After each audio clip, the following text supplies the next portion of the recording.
Welcome to Reading to End Racism, an anti-racist education program first developed by community members in Boulder, Colorado. Join us as we visit classrooms and watch volunteer readers help students talk about how racism impacts their lives and how they can work to help eliminate it. The following video will help walk you through the steps of a successful RAR classroom experience. Before you begin your session, explain why you are visiting the classroom by introducing the program.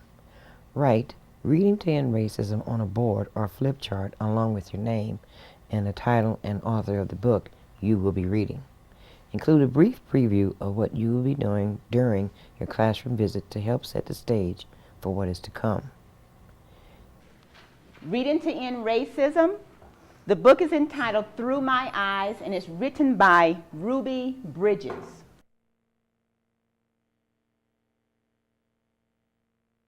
Begin your classroom session explaining why this work is important to you using dynamic storytelling techniques.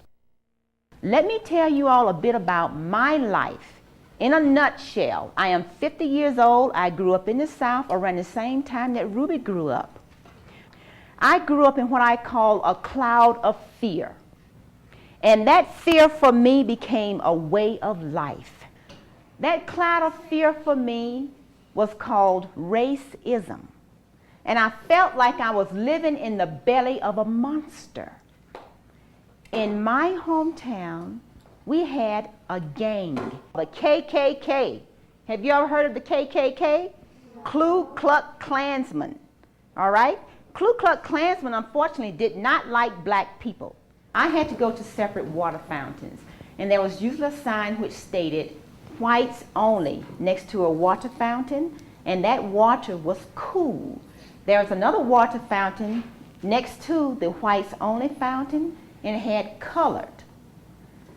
And that is where I had to drink my water, and that water was not cool. One day I was walking down the street. A white man spit on me, and he called me a bad word. And these are words that we do not want to use. And I will tell you what he called me, but you cannot repeat it because it hurts. Words can hurt, okay? He called me a nigger. I was very, very sad because it's a term that is degrading. I started crying. My name is Katie, and I'm from Boulder High School. I'm a senior there, and I'm with MAC, which is a club at Boulder High, which stands for Multicultural Action Coalition. And basically what we do there is we discuss what it is to be racist and different types of prejudice and what we can do to stop that, or be an ally, which means a person that helps others that are being either a victim of racism or prejudice.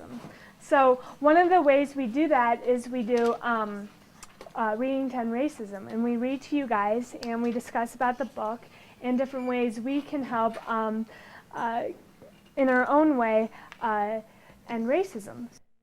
And my oldest sister went to the door to see how much it cost, and so we could all get in and go swimming that afternoon. And I remember looking through the fence and just watching everybody having fun and splashing around and stuff, and it looked really neat to me because the water looked so clean, it looked so cool and refreshing, and people were laughing and having a good time. Remember, I'm about 8 years old, so a lot of stuff seemed really fun to me. And then they came back and said, we have to leave. And all of us, the rest of the kids, were like, well, why do we have to leave? We want to go swimming. No, we can't go swimming here. But why? You know, everybody else is swimming. Why can't we go swimming? And they said, well, they won't let us in because we're Mexican. And they say that we're dirty Mexicans, and so we can't go in. And I remember that day we went back. I don't know. I think we went to a park or something, and then we went back to where we were staying in this little place. And I remember, has any of you ever heard of lava soap? Yeah. Yeah. Have you felt it? It's like real rough kind of soap. I mean, it's rough. It's not like smooth and smelly good and stuff. It's a rough soap. And we had that soap, and I remember going into the shower and rubbing myself with that hard soap to see if I could get the brown off of me so that they would let me go swimming. And I didn't know then what was going on. I didn't know why they wouldn't let us in other than they said we were dirty. So I felt like maybe I could get clean if I could wash myself enough with lava soap. And since then, I've had a lot of different experiences in which I've experienced prejudice and I've experienced racism. Some techniques that our readers use to capture the listening imagination of their audience. Create an image or scene for your listener. Develop empathy in your listener. Link your story to your mission of fighting racism. Help your students to define the key terms you will be using, such as racism, prejudice, and other concepts that you will be exploring. At the same time, you will be gauging how much they know about the subject. Because of a program that's called Reading to End Racism, so you could probably imagine that if we want to end it, it's something that's not very good. So one of the terms that we're going to define today is racism. The other one is prejudice. Another one that I like to define is ancestors. Who knows what ancestors means? What do you think ancestors means? Yeah. It's not only your fathers, it's your mothers and your grandmothers and the people who came before you, the people who are related to you, who some of them may be alive and some of them may already be passed on. Did you know there's an African saying that says, we stand on the shoulders of those who came before us? What do you think racism is, and what does it mean? Because that's one of our objectives for today, is to know what that is. What do you think it is? Yes, ma'am. Discriminate.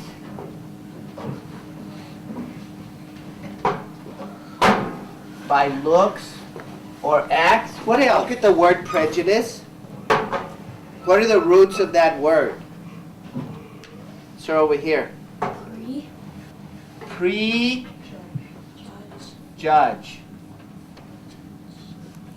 Okay, so prejudice is a prejudging. As you read from your book, employ effective literacy strategies, connecting the text to your listeners' lives. And I'm going to read a book today called Whitewash. Can anybody guess what this story is about? That somebody's pretending to be white so they won't make fun of them? Okay. And you made some good guesses. And you know what? I was very surprised when I first read this book that the stuff that happens in this story really happened to people. I was fooling around in class with my best friend Crystal when Mrs. Steinberg called on me. You know? How do you think she felt? Scared? Violated? Here are some techniques to facilitate classroom discussion. Notice strategies that help draw out your students' awareness of racism and relevant personal experiences. I want to ask you guys some questions about the book. What did you feel as I read the book? Were you angry, or how did you relate with the kid? Did you feel what he felt? Yeah. Do you guys know why people become racist? Why do you think? One of you talk for a minute. about what you wrote down and what you think about this story with respect to prejudice and to racism? I think it kind of explains that people are so like not together, you know, in the world. Yeah. Okay, stop. Other person, start talking. Go. Who would like to be Ruby? The young lady in the beautiful purple sweater. Who would like to be Mrs. Henry? The gentleman. We're pretending, okay? Who wants to be those angry parents? Wonderful. Now, who wants to be those 4 marshals who are going to escort little Ruby to that classroom and not let those people hurt her? Well, we have a lot of marshals here, a lot of protectors here. Great. Okay, Ruby, we would like you to go to the door, please.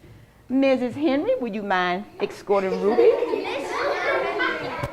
It's okay, we're pretending. She has 4 marshals escorting her. And they are yelling, "Go home, Ruby! We don't want you here! Go home, Ruby!" Let me ask Ruby, how did you feel when people were yelling at you? These readers have demonstrated a number of successful discussion techniques, such as dramatization, pair sharing, discussion scenarios, and questions drawing on your reading and on the student's personal experiences, visual aids, reflective listening, and positive reinforcement. An important element of your classroom discussion is the section in which your students discuss how they can help eliminate racism. What I'd like to do is create a situation here, and let's practice interrupting what's going on in different ways. And you can try different things, whether you think it would work or not, in quote, real life. You get to be very experimental here and see what could work. So let's make up this situation, or let's take one of these situations. Let's take the one that you just said, okay? So how many people were involved? How come you're not like Norma? How come you don't look like me? Hey, how would you feel if somebody would call you names? Know that there's something that you can do, even if you have experienced it or even if you haven't experienced it. And I want you to tell me what you can do to end racism in your experience, in your life, where you hang out, in this school, in your neighborhood. What can you do? And I'm going to go around really fast and have each of you tell me one thing that you can do. Don't be scared and mess up your hair. Yo, we try to make a change. So don't act strange when we come to you and ask you what you gonna do. What you wanna do. Thank you for your interest in Reading to End Racism. Your participation in this program and your commitment to serve as a model for social change will impact the lives of the young people in your community.